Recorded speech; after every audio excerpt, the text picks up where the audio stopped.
तो hi guys, सो आज हम बैकग्राउंड वेरिफिकेशन के केस नंबर 18 की बात कर लेते हैं। तो नॉर्मली अगर बहुत सारे लोग ऐसे हैं जिन लोगों को बैकग्राउंड वेरिफिकेशन से रिलेटेड काफ़ी प्रॉब्लम्स आती हैं और आ भी रही हैं, तो अगर उन लोगों को वन टू वन कोई कंसल्टेशन करना है, कोई सलाह चाहिए, कोई एडवाइस चाहिए, तो मैंने स्क्रीन पे अपना नंबर डाला हुआ है। आप लोग मुझसे कनेक्ट कर सकते हैं। ये एक पेड कॉल होगा।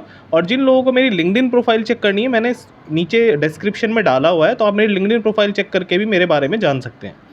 तो चलिए स्टार्ट करते हैं। तो ये केस थोड़ा सा ट्रिकी है। इसमें क्या है कि जैसे आजकल हम सभी जानते हैं कि पीएफ अकाउंट जनरेट होता है और यूएएन से कनेक्ट होता है, यानी कि यूनिवर्सल अकाउंट नंबर, जो गवर्नमेंट ऑफ इंडिया का ही एक इनिशिएटिव था पहले, जिससे सारे पीएफ अकाउंट एक ही जगह सेंट्रलाइज कनेक्ट होते हैं।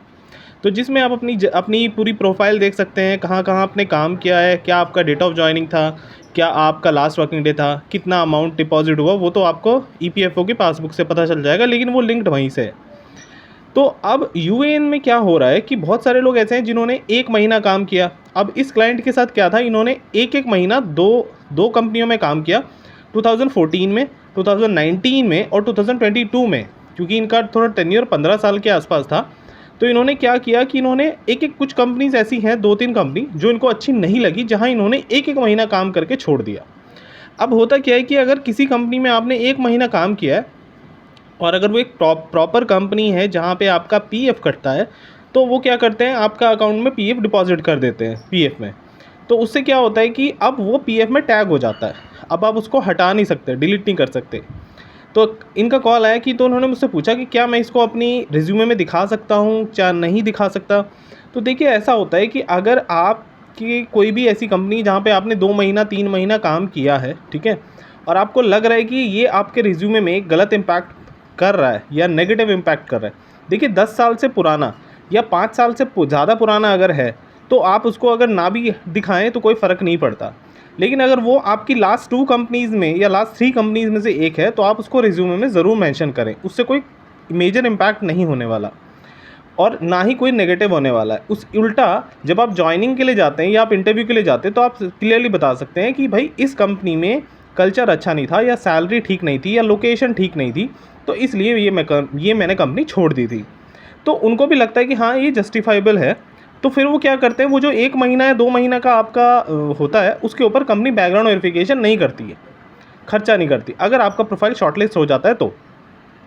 और नॉर्मली कंपनी क्या करती है, लास्ट 2 या 3 ऑर्गेनाइजेशंस का ही बैकग्राउंड चेक करती है। 3 का भी कंपनीज तब करती हैं क्योंकि जब उनको लगता है कि हाँ भाई, मतलब लास्ट 2 कंपनीज़ में बैकग्राउंड वेरिफिकेशन नहीं कर पा रहे, तब वो थर्ड या फोर्थ कंपनी के ऊपर जाते हैं। तो अगर मैं आपको यही समझाऊं कि ये जो यूएन है या जो हमारा पीएफ है, अगर आप इससे लेकर परेशान हैं, तो इसमें परेशान होने की कोई ज़रूरत नहीं। बिल्कुल ट्रांसपेरेंट रहें अपने एम्प्लॉयर के साथ या किसी भी कंपनी के साथ। हो सकता है आपको 10 इंटरव्यू देने पड़े, 10 में से कोई एक कंपनी में आप शॉर्टलिस्ट हो, लेकिन जिसमें भी शॉर्टलिस्ट होंगे, एटलीस्ट क्लैरिटी के साथ ज्वाइन होंगे। वहाँ पे अगर आपका बैकग्राउंड वेरिफिकेशन भी होता है, तो आप टेंशन फ्री होकर काम करते रहेंगे। नहीं तो मैंने नॉर्मली देखा है लोगों के साथ क्या होता है, लोग गलत डॉक्यूमेंट या गलत टेन्योर दिखा के या कुछ डिटेल हाइड करके तो कंपनीज में पहुंच जाते हैं, लेकिन फिर बाद में रात को उनको ना तो नींद आती है और इस टेंशन में रहते हैं कि कहीं उनका बैकग्राउंड वेरिफिकेशन रेड ना हो जाए, और अपने काम पे भी फोकस नहीं कर पाते। तो देखिए, अगर आप किसी कंपनी में काम कर रहे हैं, देखिए जॉब तो ज़रूरी है ही। अगर किसी कोई जॉब करना चाहता है, जो जॉब कर रहा है, तो उसके लिए एक जॉब तो एक सोर्स है इनकम का।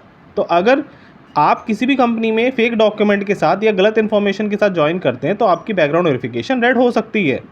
तो इंस्टेड ऑफ, अगर आप ज्वाइनिंग के बाद टर्मिनेट होंगे या ज्वाइनिंग के बाद जो टेंशन होगी, अगर वो टेंशन आप पहले ही ले लें, तो अब वो आपको ज्वाइनिंग ही नहीं करना पड़ेगा। अब देखिए, मैं आपको एग्जांपल देके समझाता हूँ। होता क्या है कि मान लेते हैं मैंने किसी कंपनी में कोई इन्फॉर्मेशन हाइड की, कोई भी एक्सपीरियंस नहीं बताया, या कोई भी ऐसी इन्फॉर्मेशन थी जो मुझे लग रहा था कि नेगेटिव इम्पैक्ट करेगी, मैंने उसको हाइड कर लिया और मैंने उस कंपनी को ज्वाइन कर लिया। ज्वाइनिंग के बाद वो कंपनी बोलती है कि भाई देखो, आपके तो डॉक्यूमेंट्स में ट्रांसपेरेंसी नहीं है और आप सही बंदे नहीं हो, आप इन्फॉर्मेशन पूरी नहीं दी है, आपके बैकग्राउंड वेरिफिकेशन में ये रेड या ऑरेंज आ गया है, तो आप रिज़ाइन करें और जाएं। मैं टर्मिनेशन केस की नहीं बात कर रहा, मैं सिर्फ नॉर्मल केसेस की बात कर रहा हूँ, जिसमें लोग नॉर्मल रेजिग्नेशन करके चले जाते हैं।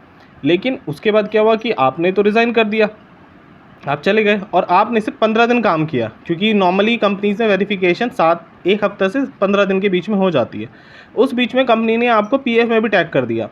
अब इसका नेगेटिव इम्पैक्ट क्या हो गया, अभी तक तो आप पुरानी हिस्ट्री को तोड़ मड़ोड़ के या बचाने की कोशिश कर रहे थे, जिससे आपको लग रहा था नेगेटिव इम्पैक्ट होगा। अब एक कंपनी और आपके मत्थे चढ़ गई कि भाई ये भी कंपनी मुझे देखनी पड़ेगी।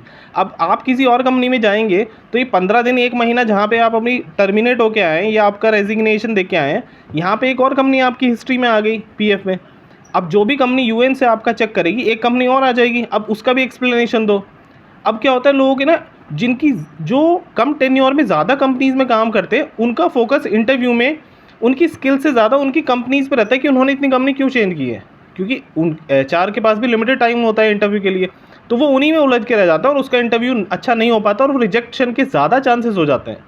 तो कोशिश करें, अगर किसी भी कंपनी में आप काम कर रहे हैं, पॉसिबल हो तो थोड़ा स्टेबल रहें, मिनिमम 2 to 3 ईयर तो काम करें ही, उसके बाद ही आप दूसरी जॉब चेंज करने का प्लान करें। अदरवाइज़ आपका करियर स्टेबल नहीं रहेगा और आप इस तरह की प्रॉब्लम से कभी नहीं रहेंगे, हमेशा आपकी प्रॉब्लम चलती रहेंगी और आप इनको हाइड करते रहोगे। नई नई टेक्नोलॉजी आती रहेंगी जिससे ट्रैक होती हैं, या कोई भी नया बैकग्राउंड वेरिफिकेशन का कल को कोई नया डिजिटल प्रोसेस आ जाता है जिसमें हम लोग नहीं हाइड कर पाएंगे, जैसे आधार है या यूएन है, जो भी है। तो मैं सभी को यही सलाह दूंगा कि आप इन चीज़ों से बचें और कोशिश करें ऐसा ना हो, और जो भी इन्फॉर्मेशन आप एचआर के साथ शेयर करें पूरी ट्रांसपेरेंट हो।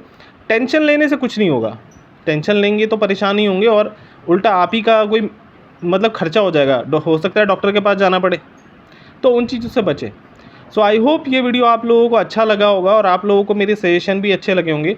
तो प्लीज़ कमेंट करके मुझे बताएं, और अगर आप लोगों को कोई भी 1 to 1 मतलब सलाह चाहिए, कोई प्रॉब्लम आ रही है, टेंशन में है, तो प्लीज़ मुझे कॉल कीजिए, हम एक पेड कॉल करके इस प्रॉब्लम को रिजॉल्व कर सकते हैं। तो आई होप मेरा वीडियो आपको अच्छा लगेगा, लाइक शेयर कमेंट ज़रूर करें। Thank you, best of luck.